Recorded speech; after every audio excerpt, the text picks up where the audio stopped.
Good afternoon. Welcome to Book World: The Great Escape. I'm CJ Peterson, the co-host, Mr. Author Michael Scott Clifton.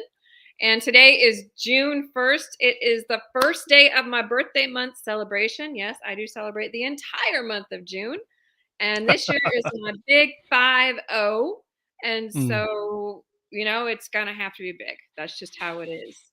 And this year, I'm running a thing on my YouTube channel. So for those who are watching via YouTube or don't know how to find it, you can find me. Actually, I have a YouTube channel name now. I'm so excited. It was the best birthday present ever. But it's under CJ Peterson on YouTube. And make sure to subscribe. Then you can email it to me at cjpetersonwrites@yahoo.com. I will enter you if you're not a subscriber into my newsletter that's bi-weekly. I don't spam.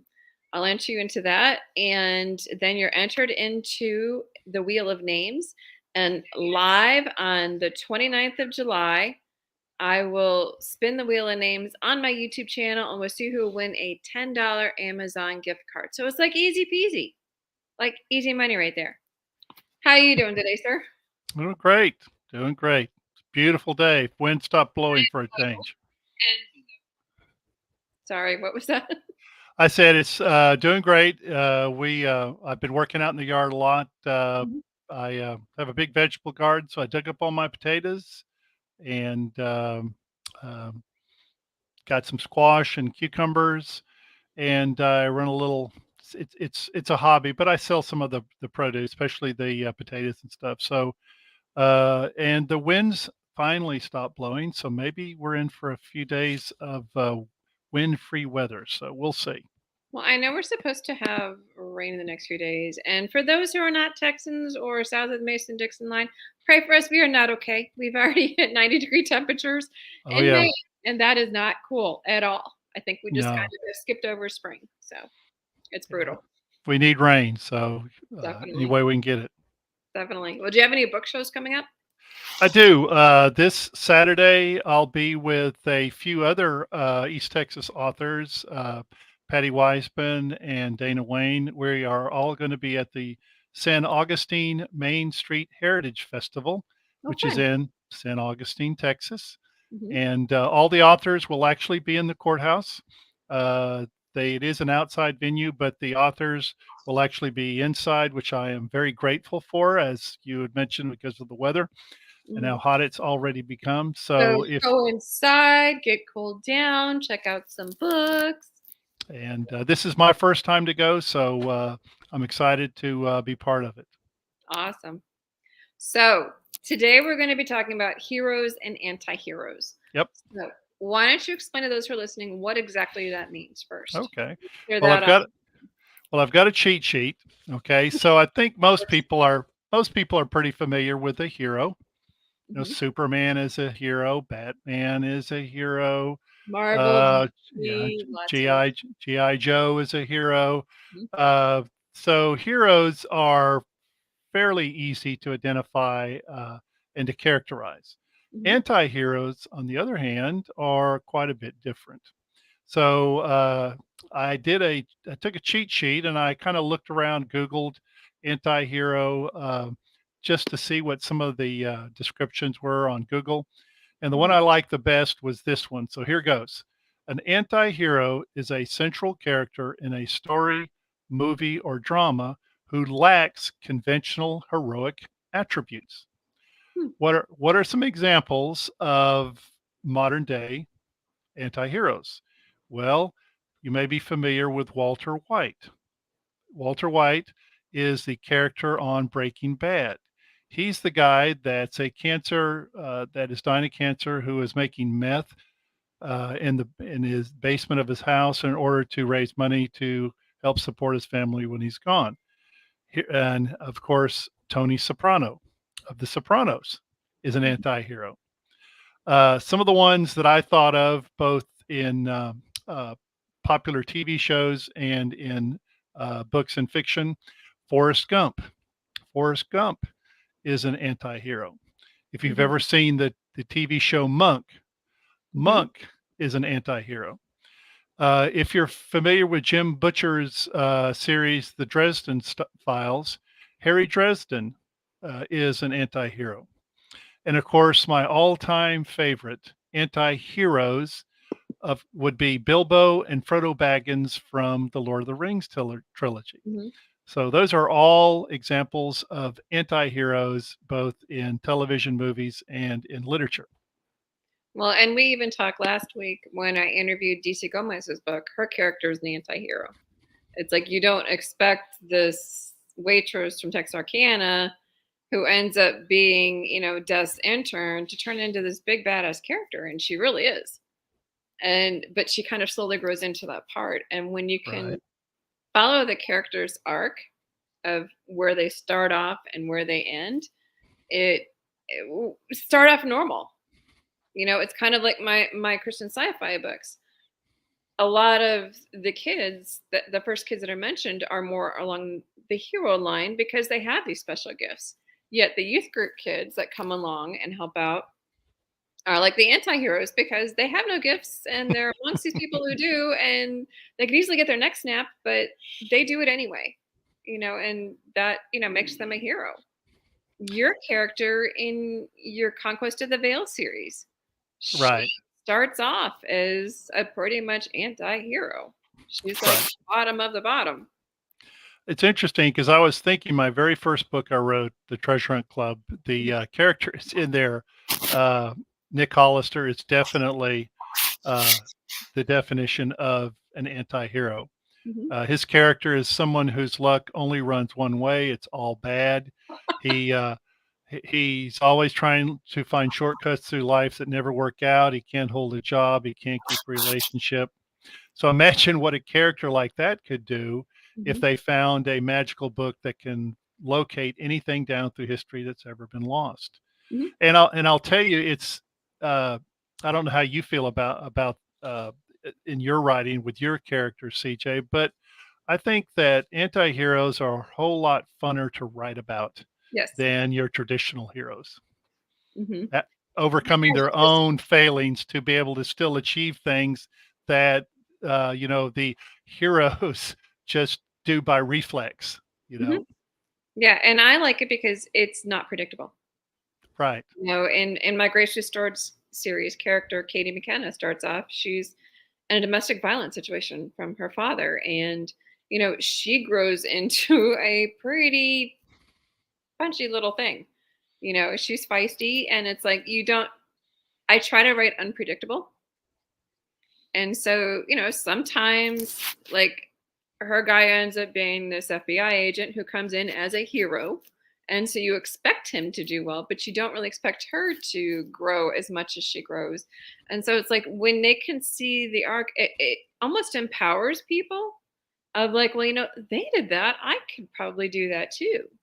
There's Oh no yeah. special abilities in there anyway. There's no like massively built tank people. It's just they're everyday people. One of my characters in the Team Angel series is a thank you so much. One of the characters in my Team Angel series, that's Nancy. Hi, Nancy. Is she's she's a blind hacker. I mean, you don't really expect her to be a hero, and she ends up being, pretty crucial in a lot of things. Well, it's you mentioned my character in the Conquest of Veil series.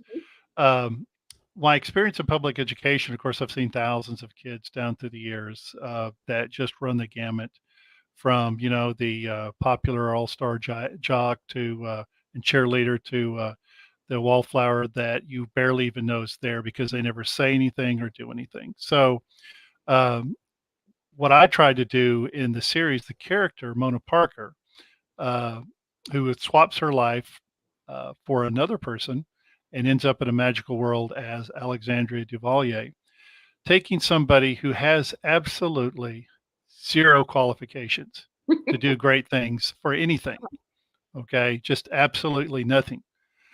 But, oftentimes, and this is what I was thinking with a character like that, is these people, these kids I saw down through the years that are Mhm. so quiet, that you hardly know exist. Uh, they may be capable of doing great things. We just don't know because they've never been put in situations where it was required of them. Mhm. And so it's like as a writer, you're starting off with like a clean slate and you can Mhm. put anything in there that you want to. And that's kind of the way I tried to engineer the character and the stories around somebody who you would never suspect could do things, but who finds within themselves, the wherewithal to overcome great odds, of course, in this magical world, because they had to. Mhm. Uh, Well, you and know, here's the thing too is that, not only does the outside world not think that they can do anything, but they don't either because they haven't done anything, you know, hugely, magical, but they can. They just don't know it and they don't have faith and right. trust in themselves. But Well, when they see different characteristics from the different characters in the story, like, well, I'm kind of like that character. And then they find out what that character is capable of, and they're like, well, maybe I can. And when well, you can empower somebody like that, it's just a magical thing altogether. Well, truth be known, truth to tell, so to speak, uh, probably a lot more readers relate to an anti-hero Mhm. than they do heroes Yep. because they're not heroes by and large. True heroes are rare, and I think the Mhm. readers more often than not do relate to anti-heroes. One of the things I think, which is a close cousin of the anti-hero, is the flawed hero. Mhm. For example, Wolverine on X-Men. Yeah, He spends exactly. half his time drunk, and the other half the time he's saving the world and things like that. And It's like he's capable, but he's been jaded so much that right. he's just like, I'm done. And and I like going back to the Marvel thing again. The last movie I saw had Thor, who Mhm. had drank, and who After Thanos did his. had a Mhm. beer belly, and he was he was out to lunch, but still, when the chips were down, beer belly and all, he decided that he could do his Thor thing again. I mean, and they're kind of like, the flawed hero is kind of like your anti-hero in the sense that they uh, they have weaknesses that they overcome Mhm. in order to do things that you would not expect, Mhm. Well, or and perhaps you would expect despite themselves, I should mhm. say. And then there's the kind that's kind of like my favorite is if you can actually get the reader to like the villain and the villain turns himself around or herself around during the course of the story enough that you don't even like them, but they pulled themselves out of it. It was kind of like a mayday, mayday, mayday situation. They pulled up and they got themselves out of it, or somebody helped them get them out of it, and they turned out to be a good person by the time the end is done. Right, right. There's it can go so many different directions, and it's like if you can write the book or read the book and not predict the book, to me, that's gold, regardless of which Oh yeah. version, hero, anti-hero, kin to it or not kin to it. If you can take that person, however they started, and their character arc develops into something you never expected, regardless of which direction it heads in, ideally not toward the bad, but it happens. You know, when that happens, you can it's an amazing and inspiring situation. Well, I think that's why people like anti-heroes, readers and Mhm. people that watch like the movies and things, they like anti-heroes because you're right. You don't expect these people to be able to do anything, and when they do, or how they grow into that, is the story that they come for. Mhm. And I think you're exactly right on that. Another thing is, you know, that it's like, every genre has subcategories or subgenres, right? So we have heroes, we have anti-heroes, we have subgenres of heroes, we have subgenres of anti-heroes. For example, another uh, I think interesting hero, or a flawed hero, would be the evil heroes. Mhm. And one of the best examples I can think of, if you've ever seen the was it Showtime series with called Dexter, Yep. which was based on, based on books, character Dexter in books. Well, Dexter is a serial killer. But Well, he you only would think, kills those who have killed right, others. And so it's like he's kind of a right. hero, anti-hero type thing. And, he knows how to do it right. But yeah, he ends up being somewhat good, but not good. And then He's he's a kind of psychopath, so he has no struggle with it. But you know what I mean? he's kind of scary Yeah. because he enjoys his work, which definitely puts him in the serial killer category. And he's a But psychopath. He has no feelings one way or yeah, the other. that's right. But as you say, he goes and kills the bad guys, Mhm. So anyway, but he's you have the bad heroes, the evil heroes, Mhm. that somehow figure out a way to do good things despite their characters. And like we could probably have a list a block long, by the time Exactly. we And finish. if the writer can get the reader to understand the perspective of the bad guy, and why they turned out that way, sometimes that really helps, a lot of situations when they're not just like wanting to just grab them and shake them. They're like, okay, I actually kind of get why they do that, and yet Right. if you can get that, you know, villain to turn themselves around during the course of the story, you can actually follow that as well as you're following the protagonist and antagonist's growth. And if Sure. you can do that's pretty amazing stuff right there. It is. And I think that's another important point you make, CJ, is that uh, understanding uh, why, whether it's an anti-hero hero, an evil hero, or Mhm.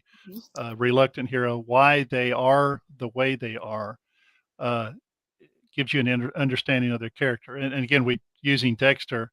If you've watched the series or you've read the books, you know that Dexter was profoundly influenced when a serial killer murdered his mother right there in front of him when he was what, 3 or 4 years old.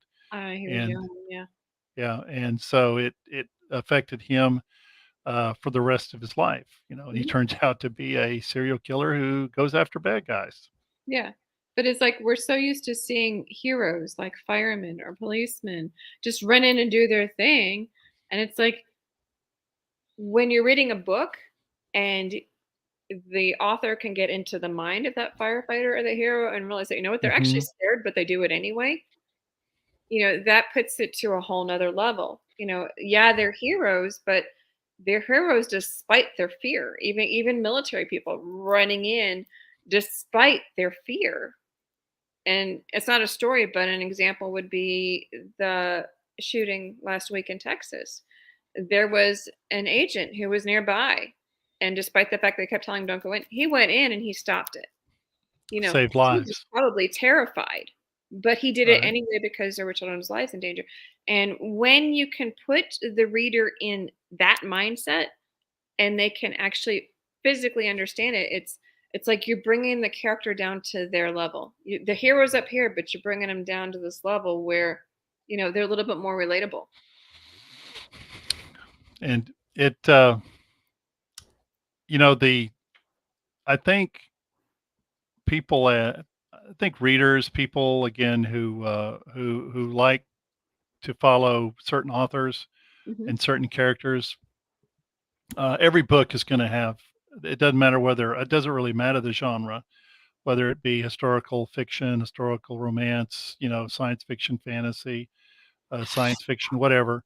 You're going to have the development of the character at some point in the story, and you're going to have people in the story that are flawed individuals, Hmm. some more so than others, and some will do great things, and some will do some very bad things. Hmm.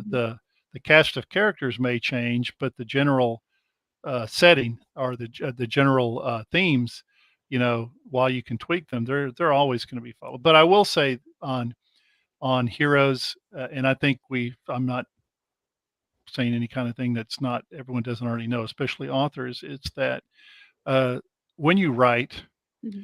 you certainly don't want to get into uh, the stereotypical trope of a hero that's been used over and over and over again. I think that ship has sailed. Mhm. You know, the That ones ship has that's sailed, sunk, and sitting at the bottom of the ocean right right. The now. flawed characters that overcome their failures, their own flaws, are the ones that I find the most Mhm, interesting, and I think I'm not atypical of most readers. mhm. That's what I'm saying. When you can follow the developmental of it and the Mhm. understanding of it behind the character, which is the beauty of books, because that's not always how the picture is painted in movies. It's kind of like they come in all buff and ready to go, and it's like you miss the entire arc beforehand of how they got there. Why are they making the choices that they're making? They almost have to backtrack a lot of times into movies and TV shows so you can figure out why they are the way they are. And the beauty of a book is you can actually just go forward and follow it. And that's more ideal, so you can see it, but don't, there's that too much information line. You got to kind of balance a little bit in and out of Oh, there. yeah. Oh, But yeah. if you can put them into the mindset, for example, the book that I'm currently reading right now, she's hopping through time. They're trying to fix their family line. That's kind of all I'm going to put in there on that. But her character makes choices and decisions of things that happened technically in her past. So, you know, it's kind of a tricky situation to navigate. And when you can think and you can find things during the course of a book that you didn't see coming, that to me is ideal. And yeah, There. there's generally a curve that follows. My books don't follow that. They go up, down, up, down. They're like a roller coaster. And just when you thought the action is done, they go right back up again. And Right. when it's unpredictable, to me it's a better read. You're 100% right. Predictable outcomes are not that interesting. Mhm, Been there, done that.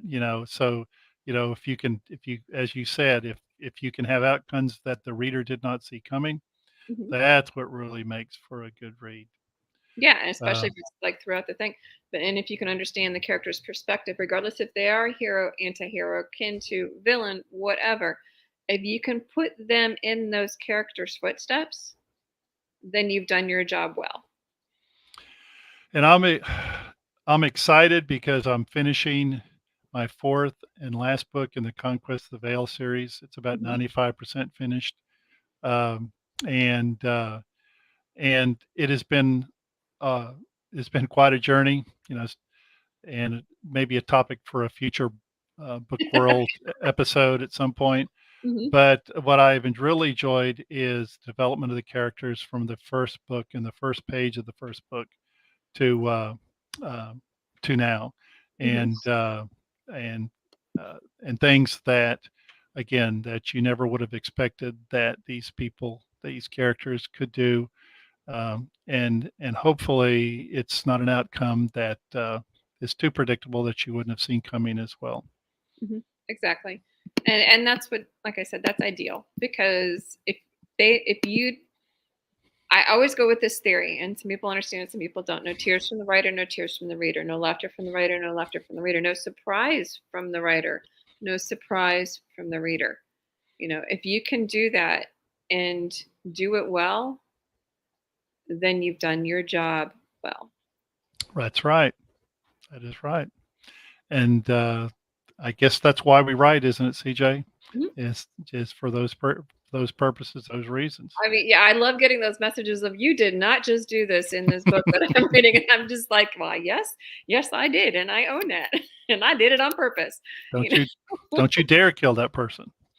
Yeah, I'm gonna hate you for life if you do this. And then it's like I hate you. Yeah. Yeah.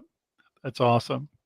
But yeah, in my books, that's the Michael Weatherly did a interview one time, and he said NCIS stands for no character is safe. Well, in my book, it's NCIS time when you go to pick up one of my books. No character is safe whatsoever. So That's you right. know, expect that. Expect the unexpected when you pick mine up. That's what I love about them. Being a pantser, I never even know how they're going to end. So Good it's all point. fun all the way through.